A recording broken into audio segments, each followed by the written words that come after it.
আমাদের আশেপাশে লক্ষ্য করলে দেখা যায় অনেক ভাইয়ারাই আছে যারা বন্ধুবান্ধব কিংবা শালির সাথে কিংবা ফান করা যায় এমন কারোর সাথে মজা করেই হোক কিংবা সিরিয়াসলি হোক বলে যে আমার জন্য পাত্রী দেখো, আমি আবার বিয়ে করব। যাদেরকে এই কথা বলা হয় তারা যখন আবার জিজ্ঞেস করে আপনার তো ঘরে বউ আছে, তাহলে কেন আবার বিয়ে করবেন? তখন কিছু ভাইয়ারা আছে যারা উত্তর দেয়, এক তরকারি দিয়ে কি প্রতিদিন ভাত খেতে ভালো লাগে? যেই সব ভাইয়ারা বউদেরকে তরকারির সঙ্গে তুলনা করেন, আপনারা কি ভেবে চিন্তে তুলনা করেন?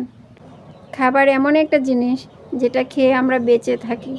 খাবার না হলে আমাদের বেঁচে থাকা সম্ভব না। সেই খাবারের সঙ্গে আপনারা বউদেরকে তুলনা করেন, এটা খুবই জঘন্য একটা তুলনা।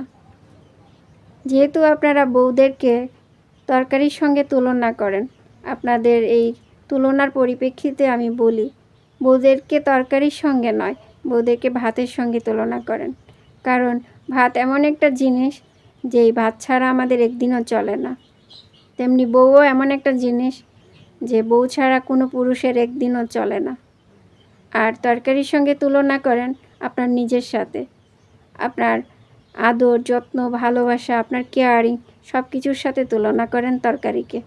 আপনার এই আদর, যত্ন, ভালোবাসা, কেয়ারিং মিশ্রিত তরকারি দিয়ে যখন আপনি ভাত খাবেন, তখন সেই ভাতটা খেতে খুবই ভালো লাগবে। তখন আর আপনার অন্য কোনো মেয়ের দিকে নজর যাবে না, কিংবা অন্য কোনো মেয়ের দিকে আপনার ভালো লাগাও তৈরি হবে না। শুধু বউকেই ভালোবাসতে ইচ্ছে করবে।